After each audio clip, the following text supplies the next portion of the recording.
Djaloshi që hapi dyrën të shtëpisë, ishte jetim pa baba. Tha, ja Rasulullah, urdhno shtëpia ime në dit vendit takimit tënd me sahabët. Ai djalosh me emën Erkam bin Ebi Erkam i kishte vetëm 11 vjet. O vëllezër të dashur, vetëm 11 vjet i kishte sahabiu i shquar, i cili bën shtëpinë e tij konak për pejgamberin për të përhap dinin e Allah. Rinia jonë e bekuar, duhet të keni vizion, duhet të keni motivim që të arrini njerëzit e mëdhej të cilët i ka regjistru historia. E historia i regjistron njerëzit të cilët kanë lënë gjurmë në jetën e tyre, siç është Erkam bin Ebi Erkam, e të tjerë numri të parëve që kanë pranuar Islamin kanë qenë rinia, kanë qenë shabab, dhe ka thonë nusirtu bi shabab, jam i ndihmuar nga rinia.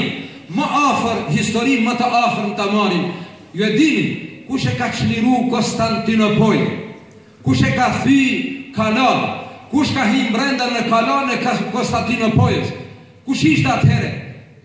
Sultan, pra udhëheqës i asaj ushtrie madhështore, ishte Sultan Fatih. Sultan Fatih i kishte vetëm 21 vjet.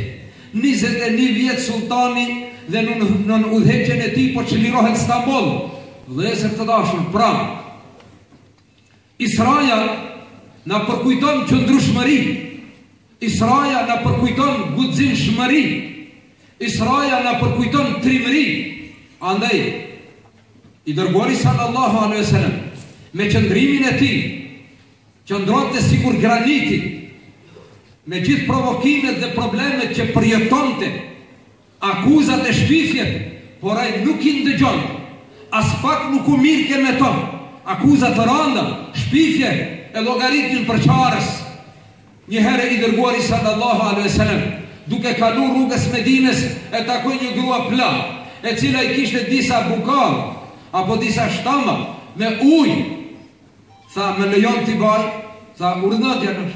I mori pejgamberin edhe po ja bartën plakës deri te dera. Kur arriti te dera, tha, urdhëro. Tha, djalosh i mirë, ti qenë ke jurë, ti qenë ke human, ti qenë ke dashamir. Unë ta kompensoj këtë mirësi, këtë nder që ma bane, këtë respekt, me një këshill shumë të rëndësishme. Tha, urdhëro. E tha, pasi ti qenë ke kështu gjali mirë, gjali urt i ndershëm, po të tregoj se këtu në Medinë është paraqit një njeri me emrin Muhammed sallallahu alaihi wasallam. Dhe ai ka qenë shumë djalosh i mirë, ka qenë besnik, as-Sadiqul Amin. Ja kishin harruar emrin me kasin, nuk i thoshin Muhamedi, thoshin as-Sadiqul Amin, i drejtë, i sinqert, i besniku. Kështu e patën emërtuar. Tha, këtu ka dalë një njeri e ka emrin Muhammed. Ai po ja zgjason i vyt ton, ai po i përkesh i nënshmon zotrat ton, ai po fton në besimin e një zot, ai po do me botë të barabartë të gruan dhe burrin, ai do me ja dhënë drejtat të pasurve dhe të varfërve, ai po do me i bashku njerëzit, e në vend t'i bashkoni ka përqarë. Të lutem djalosh, nëse takohesh me to, mos foli se ai të mbashtron e të bon musliman. U buskesh një herë pejgamberi sallallahu alaihi wasallam, kishte një buskeshe shumë të bukur, kur e pa duke u buskesh, tha, mos je ti ajon? Tha, po unë jam. Tha, më fal, a u hidhrove? Tha, jo, nuk hidhrohem unë. Në fjalorin tim nuk ekziston fjala hidhrim. S'ka ditë më u hidhruaj. Ai ka qenë shumë i urtë, ka qenë shumë i butë, ka qenë shumë tolerant.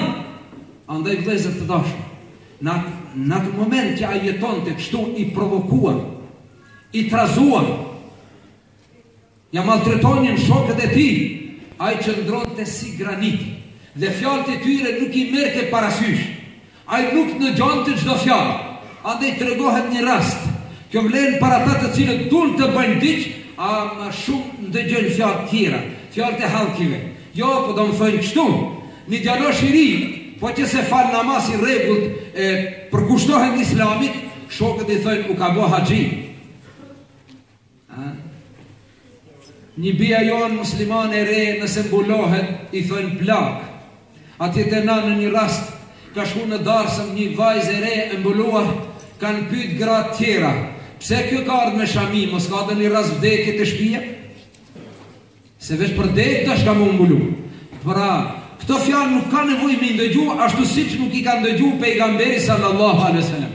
Andaj tregohet një rast, kishin organizu gara me hipur në një kodër, një kepit me ungjitur nar, atje nati kishin vu flamurin dhe ai që do të mrini pari do ta merr dhuratën. Dhe sa ungjitën kepit, ja fillon me udhtu të nartë, ndryshoj koha, filloj me frirë fërtun, filloj me rabor, filloj me frirë fërtun e forë, dhe organizatorët ju bërtitën atyre garuzve, tha ndali se rrezikosht, ndali, ata duke thonë ndali, u ndal njoni, dëgjoj u ndal, i thanë kthe prapë se rrezikosht, hipja lartë është e rrezikshme, edhe i tjetri u ndal, edhe i tjetri u ndal, njoni po vazhdon. Po vazhdon, ato bërtit ndalë, ai po hec, po vazhdon. Mritja një të vendi, e kapi flamurin, erdhë. Kur u afru, i thanë, po ti si rrezikove, ti a nuk ndishi për të thënë ndalu, a i tha çka? Atëherë kuptuan se i s'kish ndi. Thanë, kis pas ka ndi, për qatë pas ka mbri. Kishte ndi, ishte këthit e masë, por a i s'kish ndi. Do njëherë duhet më u bosh shpërdan, mes më ndi. Mos të dëgjosh shumë fjalë të dashakqive. Pejgamberi sallallahu alaihi wasallam nuk është marrë me këto. Prandaj ka vazhdu rrugën.